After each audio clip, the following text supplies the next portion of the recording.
Okay, ladies and gentlemen, today we're going to try to capture the essence of plain space design, where it came from, what was its purpose, and reveal some of the details about how this company came to exist. For example, here we have a document that tells just about all of the story about my business. Plain Space Design was created to take part in a defense initiative that was started by Ronald Reagan, Strategic Defense Initiative. That wasn't the original idea when the company was put together. We were all about arts, sciences, and things.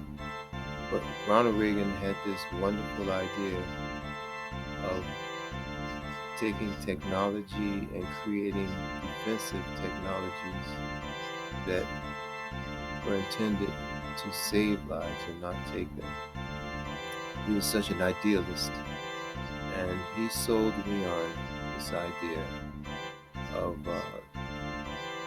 using technology to make us safer and to protect lives in times of war even.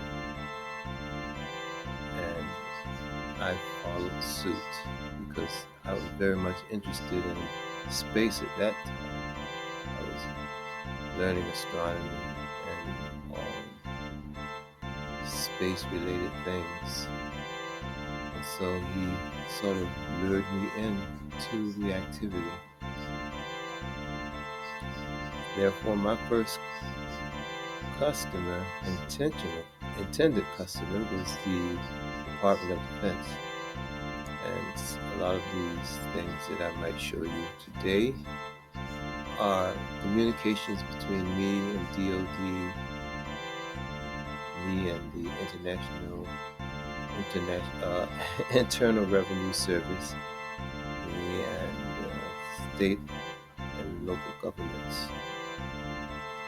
Because I built my company by the book, trying to comply with all the necessary requirements to be a legal and effective business in the United States.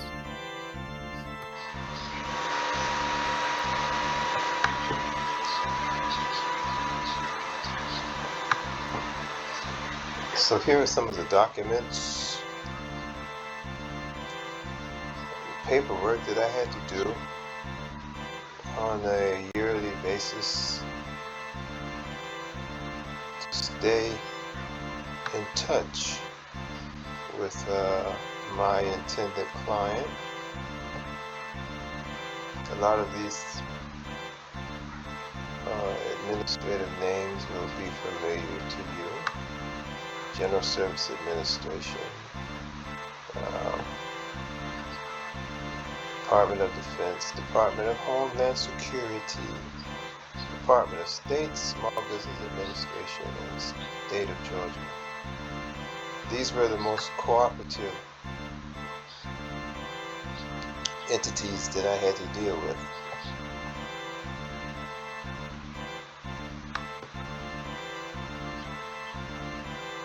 And these events were taking place in the year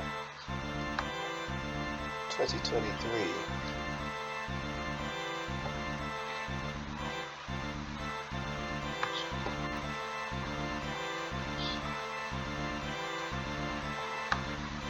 Here I was registering for my state tax. Let's see, 2023. I'm at 2003.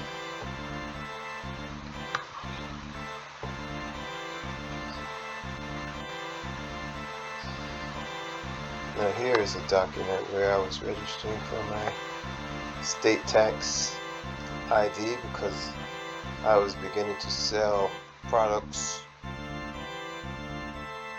for which I would have to collect taxes. That was the Digimemo and the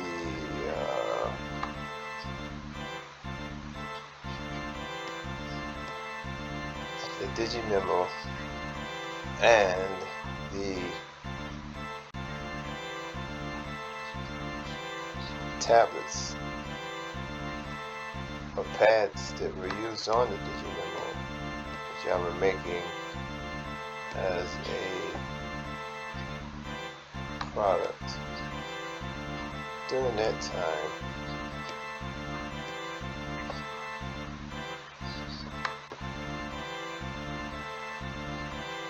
and of course,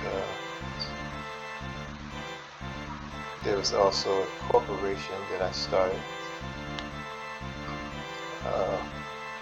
It was called Allman at first, taking the words automation in manufacturing, and creating a new word, Allman. But what happened is that turned out to be the name of a family that was also in business. And when I discovered this, I decided that I wanted to change the name of my corporation to Automation Division Incorporated. The purpose of the company's charter was to exploit or to develop automated manufacturing techniques, methods, and tools. And it was ahead of its time, according to the people that I was working with. They didn't really see where it was going, so not much energy was put into it. It's outside of the money and time that I spent trying to start.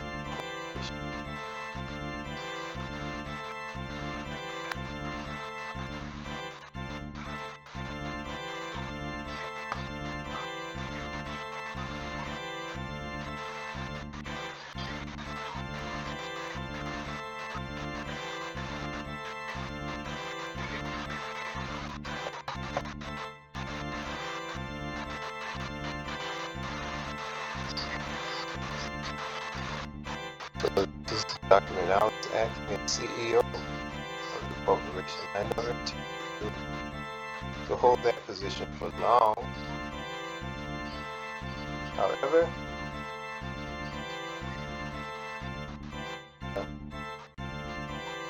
there's no one the interest that I did, the same level of interest. I was everything. Here's spending my money on setting up a corporation, managing it, administering it. I did this for many years, but it eventually dissolved because I couldn't get people to be interested in it.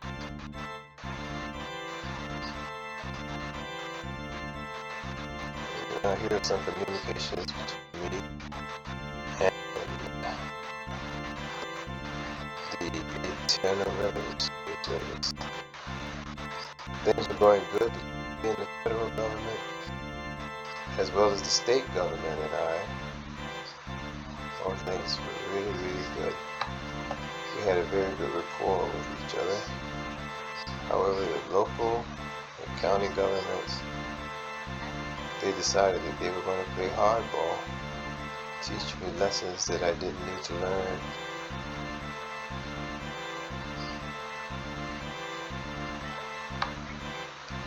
But I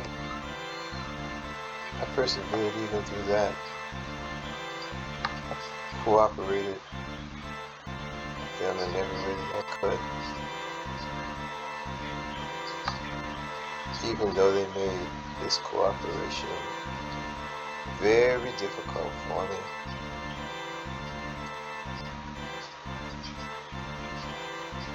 And eventually they just decided they were going to teach me a lesson, show me who's who And what was what?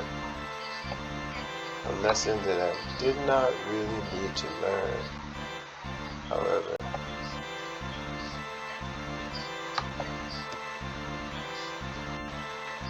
it is what they wanted to show me. The way of the world at that time.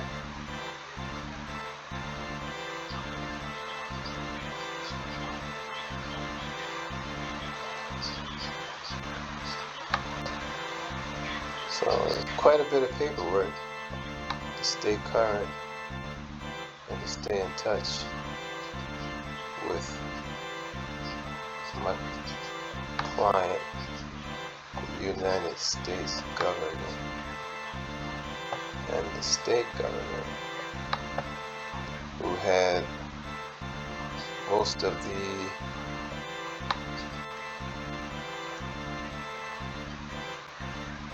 they were in charge of everything. Everything was, they made the rules at the state level. But they didn't give me a hard time.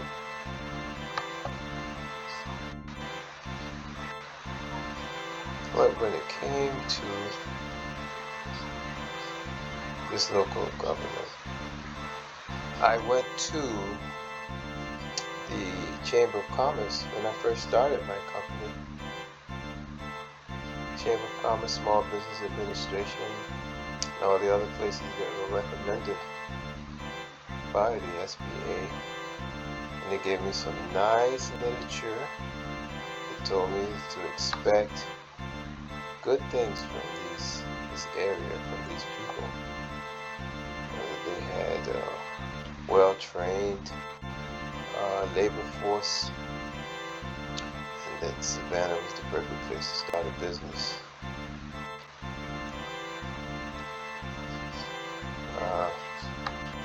But I didn't have that experience. The experience I had was a bit more like being ignored, you could say, being watched until the time was right for someone to take advantage of me, of my company, by stealing and taking things from me.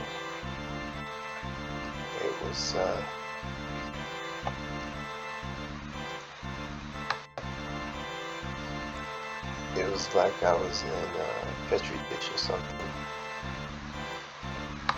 watching like a germ being watched to grow until such time as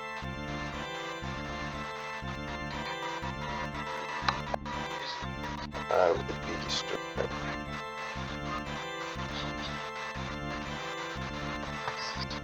So I had a very good experience there, business-wise.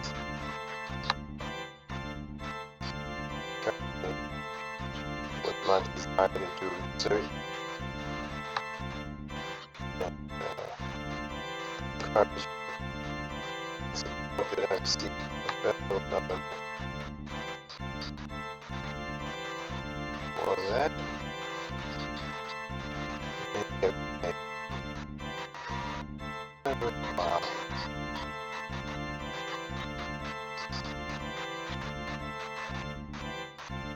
It's really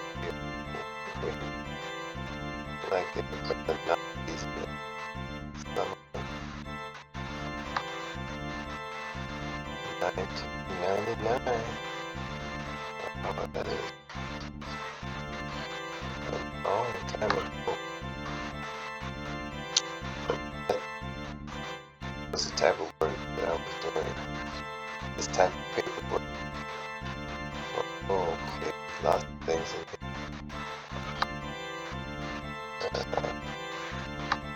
Maybe I would have to get rid of.